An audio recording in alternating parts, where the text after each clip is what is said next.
what we say about that? I want to thank Chad Cassidy, Orla, Lake Placid, Doug Christensen, ECAC. Phenomenal experience again from non-results. They did an excellent job. Great hospitality, taking care of our group, our families, our program. It's such a special place to be in March, to try to compete for a traffic church. So thank you for those groups are sponsors as well. Congrats to Clarkson. I mean, phenomenal year. A lot of really good players over there. They played a great game and make it hard on you. And then just, we felt like we showed up tonight. Felt like we were ready, we were prepared, and these guys were ready to go. And it was a good hockey game. So, like I said, hats off to Clarkson, Connor Martin. It's disappointing, obviously, but super proud to coach these two guys and coach them. All right, open up for questions for student athletes. Yeah, for either of you guys. Yeah, what about the matchup of Clarkson? Is this difficult for you guys? It just seems like it's a tough matchup for you guys.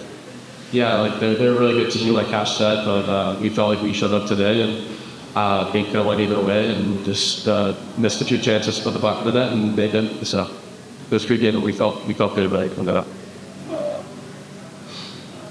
Well, thank you. This is kind of you guys senior season and more further will be at that period, so where are we there now?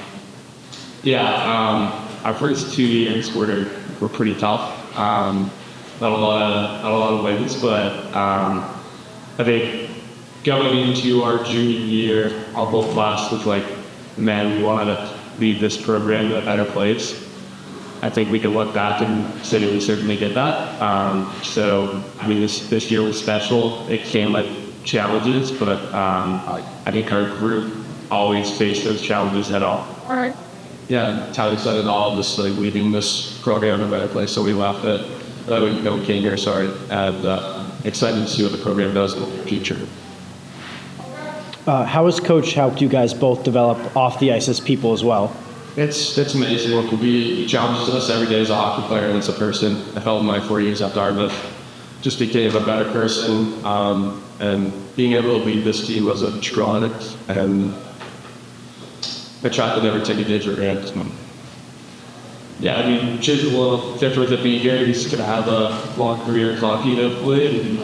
This is probably my last hockey game. So I think what Cashman's done for me is challenge me to show up every day, good attitude, and then I'll carry that for the rest of my life. So I'm very thankful.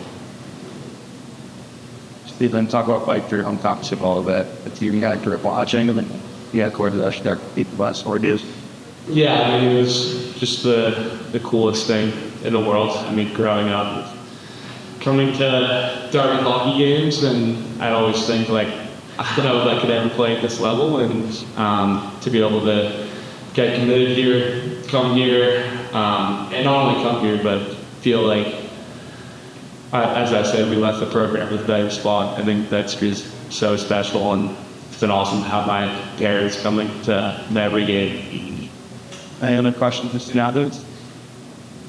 And that's appreciate it. All right, we will open up for questions for coaching. You did both. It did. A lot of the last things you read. What about the map difficult fun years ago? You could ask. It seems like one you struggle with. Yeah, I guess I would push back on that we struggle with. I mean, we've had 3 really close games with them, but there's a reason they finished second. They make it challenging to get inside, right? Like they don't give up a ton of lap rushes. With that being said, we had 2 breakaways in the first period. But they limit your opportunities. I thought tonight we were around it. So they're challenging because they're a good team. They finished second, but I don't know if it's us that they give challenges to, other than really well coached, high-end player that has had a really good season. The margin of error, as I've said this before, but when you play elite teams, the margin of error is 10, and that's what they make it on. Yeah. What have the two of them meant to you, and how have you seen them grow since they entered the program? Yeah, I might cry if you really make me talk about these guys. But I can't describe it. I just, Shoot.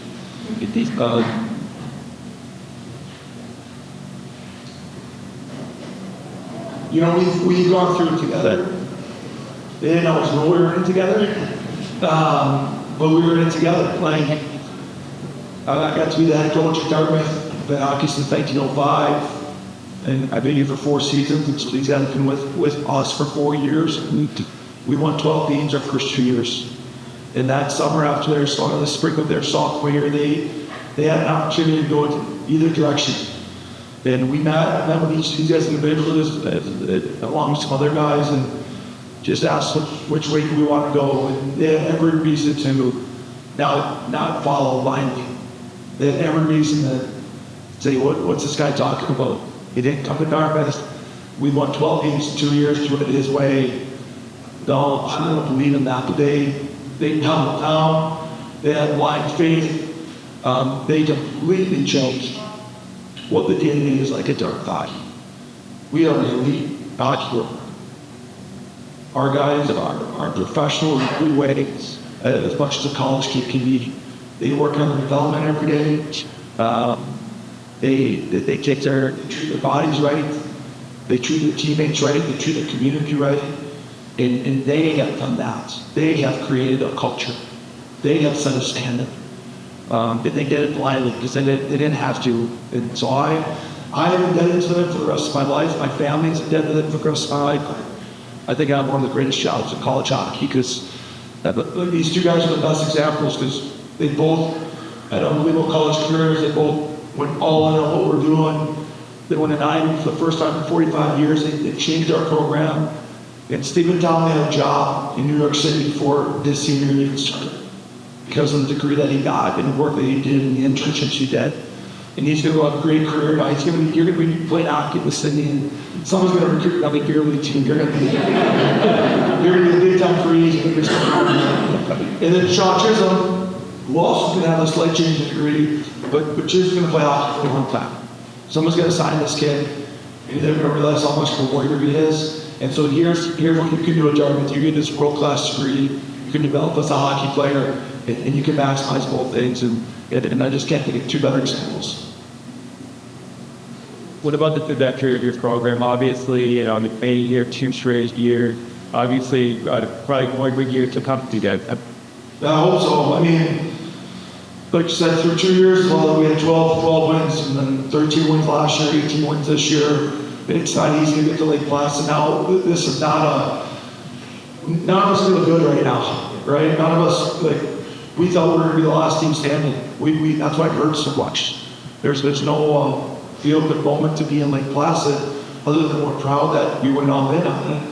But the standard's been set. We expect to be a top team in this league. If you're a top team in the ECAC, you're in the mix. Dartmouth hockey's going to go to NCAA tournaments. Dartmouth hockey's going to win in Lake Placid, and I need to get better as a head coach this spring, find new ways to challenge our group. And like I said, I'm so proud of where we're at, and believe a lot in where we're going.